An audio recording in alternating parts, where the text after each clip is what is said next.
তাহলে আমরা কোন জায়গায় যাচ্ছি? আমরা কোন জায়গায় যাচ্ছি এখন? হোটেল অভিজাত। তাহলে আমরা আছি এই কয়েকজন, আমি সহ। হ্যাঁ, তাহলে চলেন।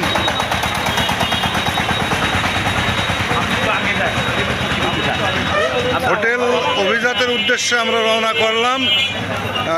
আপনারা হয়তো জানেন, এর আগের ভিডিওতে দেখছেন যে আমাদের এই যে লোকটা, অর্থাৎ আমাদের রবিউল স্যার, সে আমাদের টিম লিডার।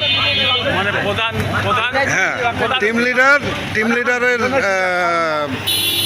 নেতৃত্বে আমরা যাচ্ছি অভিজাত হোটেলে। দেখা যাক আজকে কি খাওয়াই।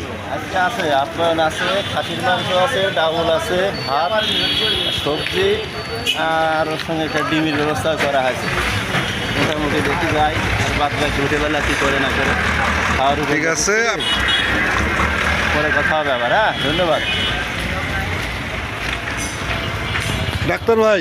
হ্যাঁ, বলেন। আসসালামু আলাইকুম। আমরা আজ সেদিনকে একটা অনুষ্ঠান করছি, আপনারা তো দেখছেন জিয়া পরিষদের পক্ষ থেকে। আজকেও আমরা যাচ্ছি এই মাস্টার সাহেবের নেতৃত্বে, দেখি কি হয়। আমাদের স্যারের নেতৃত্বে বেশ কিছু লোক আমরা যাচ্ছি। অবশ্য একটা উদ্দেশ্য নিয়ে যাচ্ছে অভিজাত হোটেলে। দেখা যাক কি আপ্যায়ন করে। এটা হচ্ছে খাওয়ার হোটেল, এখানে তো আর থাকার হোটেল না। আসসালামু আলাইকুম। আমরা অভিজাত হোটেলে ইতিমধ্যে চলে আসছি। অবশ্য একটা উদ্দেশ্য নিয়ে আমরা খাবো। আমরা আছি গড়ে 10-12 জন। তো আজকে বিশেষ একটা আয়োজনে আসছি। আমাদের মালিক ভাই, সে বিশেষ কোনো উদ্দেশ্য নিয়ে আমাদের আজকে খাওয়াচ্ছে। আমি আশা করছি যে মালিক ভাইয়ের সেই উদ্দেশ্যটা সফল হোক। আমাদের যে টিম লিডার রবিউল ভাই পাশে আছে, দেখাবো, এবং সে কি বলে সেটাও আপনাদের জানানোর চেষ্টা করব। তো অনেকদিন পরে আমরা আসলাম। আমাদের খাওয়া দাওয়াটা আসলে ওই 10-15 দিন পরই হয়, কিন্তু এবার একটু লেটে হয়ে গেল। যে আমাদের যে টিমটা আছে, আমরা অন্তত 10-12 দিন পরই আমরা খাই, কিন্তু এবারকার খাওয়াটা একটু লেটে হয়ে গেল। হয়তো বা এই লেটটা আর হবে না, পরবর্তী থেকে এরকমই খাওয়া দাওয়া চলবে, এবং এই ধরনের ভিডিও নিয়েই আপনাদের সামনে আসবো। তো এবার আমরা রবিউল স্যারের কাছ জিজ্ঞেস করব যে আসলে এই উদ্দেশ্যটা কি, আমাদের খাওয়ার উদ্দেশ্যটা কি, এবং খাওয়ানোর উদ্দেশ্যটা কি, এবং সার্বিক বিষয়টা তার কাছ থেকে জিজ্ঞেস করব। এখানে আমরা আসলে প্রত্যেক মাসে একটি করে রুটিন করে নিয়েছি, যে আমাদের হাটফাজিলপুর বাজারে একটি সুন্দর ঐতিহ্যবাহী হোটেল হয়েছে। হোটেলের নাম হলো অভিজাত হোটেল। এখানে খাবারের মান খুব ভালো। আজকে আমরা যার উদ্যোগে এই আমাদের সামনে দেখতে পাচ্ছেন যে ভাত এবং সবজি পৌঁছে গেছে, যার উদ্যোগে আমরা এই খাবারের আয়োজনটি করেছি, সে আমাদের আব্দুল মালিক মিয়া।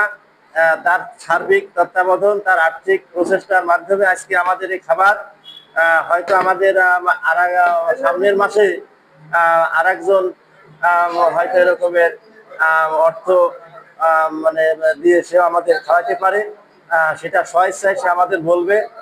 তা আমরা যাতে এরকম পরিষেবা বা প্রত্যেক মাসে যাতে আমরা পরিচালনা করে যেতে পারি আমাদের এই টিমের সদস্যদের নিয়ে, সেই আশা আমি সকলের কাছ থেকে কামনা করি। প্রত্যেক মাসে যাতে আমরা এরকম একটা আয়োজন, ভোজ, সান্ধ্যকালীন ভোজের আয়োজন যাতে আমরা করতে পারি, সেভাবে আমি সকলের দৃষ্টি আকর্ষণ করি। এখন আর বেশি কথা বলবো না, এখন খাবার যেহেতু সামনে এসে গেছে, অনেকে ভাত নাড়াচাড়া শুরু করছে, আমি শুরু করতে পারিনি। আমরা খাওয়া দাওয়া করি, তারপরে কিছুক্ষণ হয়তো একটু কথা বলবো। সকলকে ধন্যবাদ। আসসালামু আলাইকুম। ইতিমধ্যে আমাদের খাবারের আয়োজন চলছে, শুরু হয়ে গেছে। দেখতে পাচ্ছেন যে মালিক ভাইকে আমরা দেখাইছি, সেই মালিক ভাইয়ের বদৌলতে আমরা এই খাবারটা খাচ্ছি। মালিক ভাই আমার ডাইনে আছে, রবিউল ইসলাম স্যার, সে আমাদের মধ্যমণি, একেবারে সে মাঝখানে আছে, তাকে আপনারা দেখতে পাচ্ছেন, সাদা শার্ট গায়ে। হ্যাঁ, উনি হলো আমাদের রবিউল স্যার। এখানে আছে আমাদের অঞ্জন দা, আছে আমাদের নারান্দা আছে, তারপরে আরো অনেক নারান্দা, এই যে নারান্দাকে দেখতে পাচ্ছেন, হ্যাঁ হোসেন ভাই আছে, নারান্দা আছে, পাশাপাশি দুজন বসে আছে। একটু নারান্দা দেখাচ্ছে কিভাবে খাই।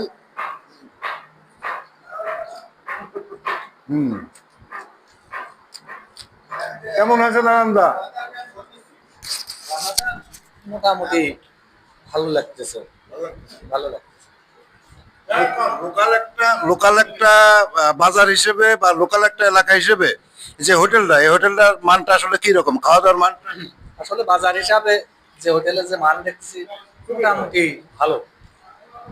এভাবে ধরে রাখলে পারে লোকজন আসা যাওয়া করবে। রান্নার ভালো ভালো ভিউ আছে, আসবাবপত্রও দেখা যাচ্ছে ভালো। আমার মোটামুটি ভালো আছে, তবে গ্রামের অজায়গায় গ্রাম কপিলদার হোটেলের হ্যাঁ হোটেলের মান মান খানার মান মোটামুটি ভালো। যাক এইভাবে যদি হোটেল কর্তৃপক্ষ চালিয়ে যেতে পারে তার হবে ইনশাল্লাহ। আমাদের রতন ভাই এই হোটেলের মালিক। তাই? আমাদের অভিযান হোটেল এন্ড রেস্টুরেন্টের পক্ষ থেকে আপনাদের স্বাগত। আজকে আপনাদের উপস্থিতি হওয়ার জন্য, আমাদের এখানে এই খাবারের আয়োজন করার জন্য ধন্যবাদ। আপনাদের যদি প্রয়োজনে এই খাবারটা ভালো লাগে, পরবর্তীতে কোনো প্রয়োজনে কোনো কিছু প্রয়োজন হয়, আমার সঙ্গে আপনারা যোগাযোগ করবেন। অবশ্যই অবশ্যই। ওয়ালাইকুম আসসালাম। আমি একটু চারিদিক ঘুরিয়ে ঘুরিয়ে আপনাদের দেখাই যে হোটেলের আসলে অবকাঠামো কি রকম। আপনারা আসতে পারেন যে কোনো সময়, তবে এটি স্পন্সর করতেছে না যে আমি এই হোটেলে আসতেই হবে এবং আমাদের ডিসকাউন্ট দিচ্ছে, সেই রকম কোনো কিছু না। আমাদের পাশের ভাই সে একটু ভালোভাবে চালাচ্ছে এই অভিজাত হোটেলটা, তার সাফল্য কামনা করি। যে শুরু করছে এরকম একটা, যেটা আমাদের ঝিনাইদহ শহরে বা জেলা শহরে গিয়ে আমাদের খেতে হতো এরকম হোটেলে, সেটা আমাদের লোকাল জায়গায় করছে। জন্য রতন ভাইকে আমার পক্ষ থেকেও অনেক অনেক শুভেচ্ছা, আমাদের টিমের পক্ষ থেকে অনেক অনেক শুভেচ্ছা যে সুন্দরভাবে আপ্যায়নটা করার জন্য। আর আপনারা যদি আমাদের এলাকায় থাকেন, শৈলকুপা থানার হাটফাজিলপুর বাজারে এই হোটেলটা, সুন্দর মনোরম পরিবেশ। আমি আরেকটু এই পাশ দিয়ে আপনাদের দেখাচ্ছি, দেখালেই বুঝতে পারবেন যে আসলে একটা হোটেলের যা যা প্রয়োজন সবকিছুই এই হোটেলটাতে আছে। আর ফাঁকা আছে কিছুটা আমাদের জন্য, পুরোটা এই টেবিলটা বরাদ্দ করা হয়েছে যাতে আমরা সুন্দরভাবে খাওয়া দাওয়া করতে পারি, এক জায়গায় বসে খাওয়া দাওয়া করতে পারি। যাই হোক, এতক্ষণ ধরে ভিডিওটি দেখার জন্য আপনাদেরকে অসংখ্য অসংখ্য ধন্যবাদ। আর যারা চ্যানেলটিকে এখনও সাবস্ক্রাইব করেনি তারা চ্যানেলটিকে সাবস্ক্রাইব করে পাশে থাকা বেল বাটনটি অল করে রাখবেন। ভালো থাকবেন সবাই। আসসালামু আলাইকুম।